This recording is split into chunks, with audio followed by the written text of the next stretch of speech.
will be introducing them as they come up. As I said, we are heavily monitoring what is now Tropical Storm Barry. The National Weather Service has reported that East Baton Rouge Parish is beginning to experience the effects of Tropical Storm Barry now. The heaviest winds are now possible through 9 p.m. tonight. East Baton Rouge Parish can potentially see sustained winds of up to 30 to 50 miles per hour and high wind gusts of up to 65 miles per hour. The wind threat for East Baton Rouge Parish will possibly end after sunrise tomorrow. The worst and most constant rainfall will be during the overnight hours tonight. I want to repeat that. The worst and most constant rainfall is expected during the overnight hours tonight. Public safety has, of course, been our #1 priority since we started preparing for this rain event. It's important to remember that despite what today may have looked like earlier, Tropical Storm Barry is just making its arrival in Baton Rouge. Tonight, we will have strong winds and it will be wet. We are urging residents to shelter in place or make any decisions to move to our open shelters now. At this time, East Baton Rouge Parish will not have a curfew. The intent of curfews are to prohibit anyone who is not designated as essential or critical workforce to be on a public street or place.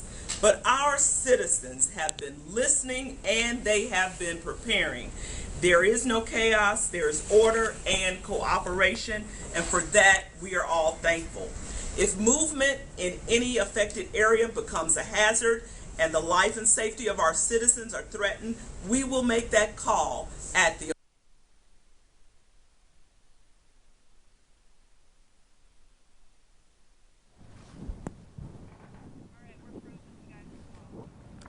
All right, EBR Mayor President Sharon Weston Broome having some technical issues with that signal right now. But just to recap, the heaviest rain they are anticipating will fall overnight. That is some of the worst rain bands that we'll see. They are projecting that to fall overnight. That sustained winds of up to 30 to 50 miles per hour should be coming our way this evening. Basically, that Tropical Storm Barry is just now affecting the greater Baton Rouge area, and that we'll see those sustained winds until after sunrise tomorrow morning. And she also discussed, sheltering in place. They do not have a curfew at this time. No curfew, but to keep an eye on those winds, and that she had a good quote saying everything's pretty much running smoothly, that their quote is no chaos, there is order in operation and preparation. And I believe we are trying to dial back into the signal. Let's listen in again to EBR Mayor President Sharon Weston Broome. Down power lines, please call 311 for evacuation, shelter information.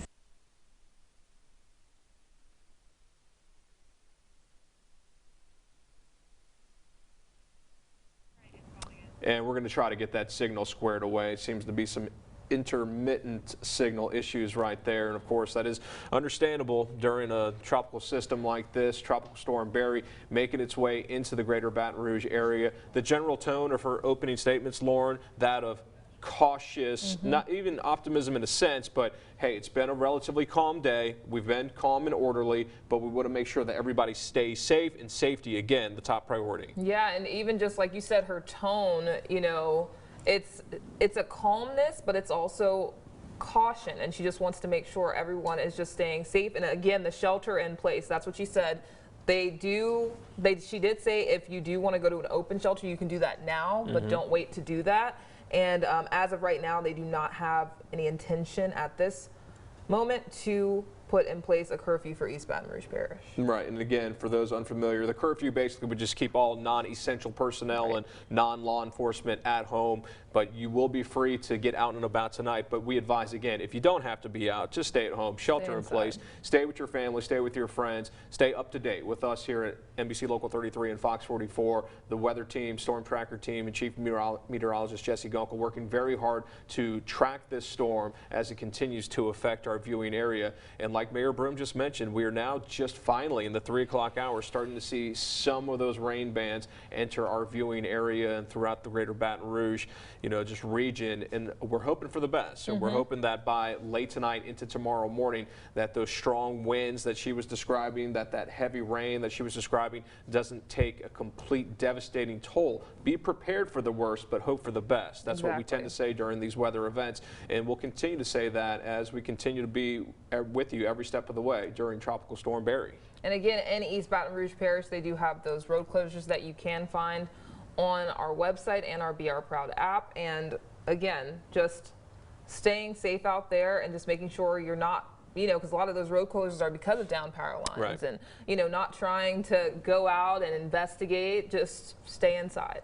One of the key points that Mayor Broom mentioned earlier today was the teamwork, the collaborative effort between cities, between parishes. Mayor Darnell Waits from the city of Baker right there speaking now. Everyone's working in lockstep, trying to make sure that all authorities and the emergency officials and personnel are all on the same page, and that's great in terms of today's response, tomorrow's response, and the long-term city, state, and federal response to any possible adverse weather conditions, possible flooding, insurance. A bit later this hour, we'll check in with State Insurance Commissioner Jim Donnellan. Our colleagues at KLFY were able to sit down with him for a few minutes to get his take on the insurance process during times like this, because a lot of concern, Lauren, and especially going back just 3 years ago, people who thought they had more federal assistance coming right away, then were told, no, you don't qualify for these certain grants because you applied for SBA loans, the whole duplication of benefits issue. So many years later, it's been fixed in a sense. Those checks, those reimbursement checks are still starting to finally go out, but it's been a long road to recovery for many, and hopefully we won't have to recover in the same capacity with Tropical Storm Barry. And the insurance commissioner always talking about making sure you have flood insurance, even if you are not in those typical flood zones, because we did see that in 2016 was, people who normally did not flood still flooded. So just make sure you're prepared. I believe we have audio restored once again. Let's listen in now to the city of Baker Mayor Darnell Waits. 17,000 sandbags, and that's just something else. We ordered 18,000. That means that we took it seriously, and I'm proud of you guys that we did that. So we have that protection, and then we should feel better. We have full staff with fire and police, public works is there. So if you call that EOC number, somebody will get to you. But once again, if it's emergency, make sure you call 911. So all we can do at this point now is continue to pray and continue to just hope for the best. Thank you. Now I'm going to ask our public safety group to come up. Sheriff, Chief. Thank you, Mayor, and good afternoon. I'm very, very grateful that so far Tropical Storm Barry has not caused any significant problems for us here in East Baton Rouge Parish. The storm is slow moving, however, and we always have to be ready to go. I want to echo what has been said about remaining cautious and vigilant, as we will still have high winds and rain in our future. In addition to the wind and rain, power outages pose additional safety risks. Down trees, down power lines make driving around very dangerous. And in addition to traffic lights out, we are asking residents to please stay off the roads unless absolutely necessary. And I can tell you on behalf of myself and Chief Paul, we want to commend the residents of East Baton Rouge Parish and the city of Baton Rouge for what you've done. There's little or no traffic out there today, so we're very pleased with that. As far as the Sheriff's Office, our personnel as well as city personnel, resources and equipment have been deployed throughout the parish, as the Mayor said, to respond in any way we are needed. Our deputies remain on double shifts. I know your people are too. So we're all ready to go. Everybody is well aware of what their duties are and what their responsibilities are. And we will continue to be on this in this mode until the storm and the threat have passed. We have uniformed deputies as well as plainclothes detectives out in the community. With power outages, we want to ensure that the criminal element doesn't have any opportunity to prey upon our businesses or residents. And I can tell you, I'm speaking for both of us. We work in coordination with each other, and we know who's covering what. So that's being taken care of. As far as the curfew, the mayor got with myself and Chief Paul and asked our opinions, and at this particular time, as the mayor said, we're not going to look at any of that. We'll just take it as it goes, and if we see the necessity for it, I'm sure the mayor will implement it this time. So I'm very thankful for that. We have our high water rescue equipment and special operations divisions ready, strategically placed, as I said, across the parish. We've identified all the low-lying areas and areas that are prone to flooding, and we have barricades placed all around the city and the parish, ready to go up at a moment's notice if we need be. We're going to continue to monitor all those areas that we know are prone to flooding. We're going to continue to monitor levels on the Comey River and Amite River, and try to just monitor that to see how fast things are going to take place. Again, our primary concerns now are the rain and the high winds that cause flooding, down trees, and powder outages. The Sheriff's Office, as well as the Baton Rouge City Police, we're ready to respond when and where we're needed, but we're asking residents to please do your best not to put yourself in a position to need rescue. As Mayor Amrine said, there could come a point in this event that winds are so strong and conditions are such that it's not safe for us to send our personnel out. And at that time, they would be sheltered in place, and just remember that, you know, that's another reason we don't want you on the road, because if we're trying to get to you to help somebody and you're hindering us or power lines or the city parish trying to remove trees, it just makes it harder on everybody else. So don't drive around if it's unnecessary. Don't attempt to drive in the high water. Be aware of your surroundings, including rising water and vulnerable trees. But if you do have a problem, as the mayor said, I think it's been very well stated, you know the numbers to call for what, whether it's a 911 emergency or you just want information. So please do that. It helps us all. It helps all of the first responders that are standing behind us here, that are here throughout this event. It helps them do their job better and get the resources necessary to you if you so need it. Chief, did I cover it all?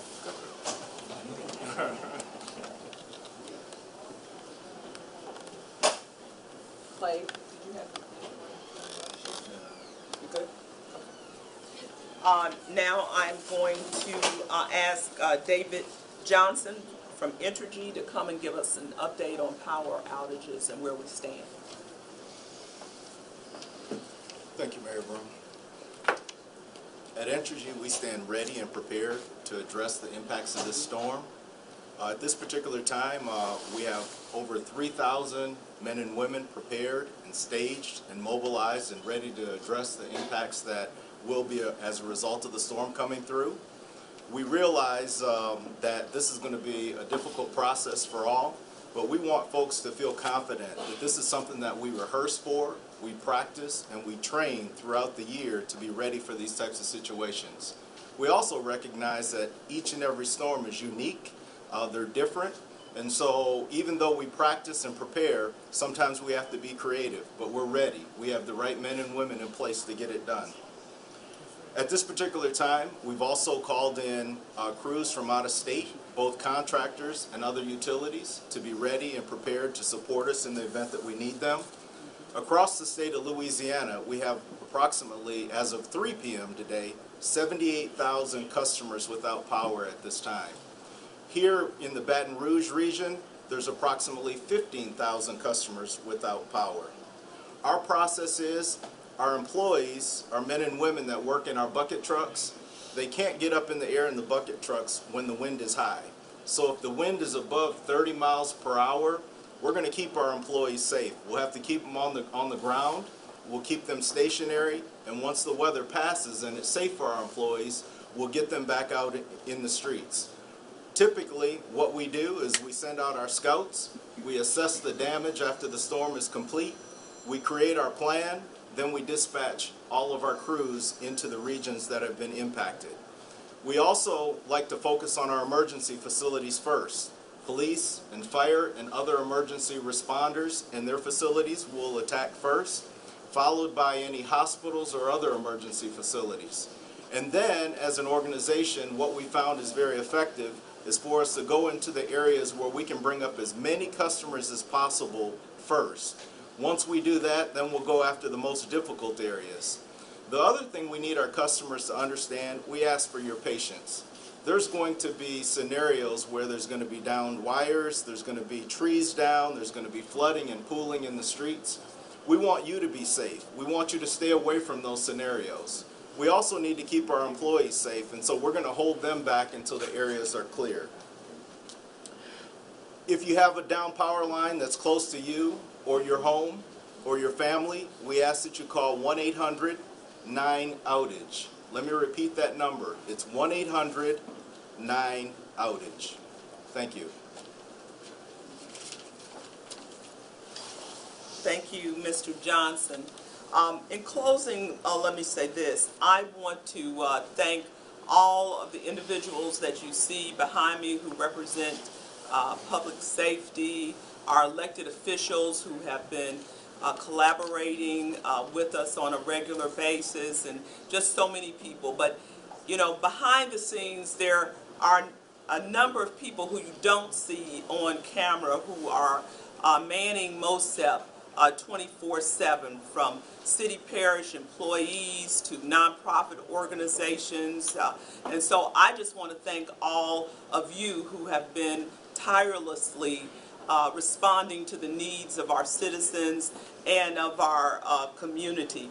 I believe that we have done everything we can do in our power to prepare throughout this week. And so I'm very grateful and very thankful for that. So for the most accurate information, continue to monitor Red Stick Ready. We have a Red Stick Ready app, and you can also find Red Stick Ready on our brla.gov, on social media as well. And I want to thank once again our media outlets who have kept the lines of communication open between us and the citizens of this community. I firmly believe, because we are Red Stick Ready, that we will be Red Stick resilient. So thank you all. Are there any questions? Thank you very much.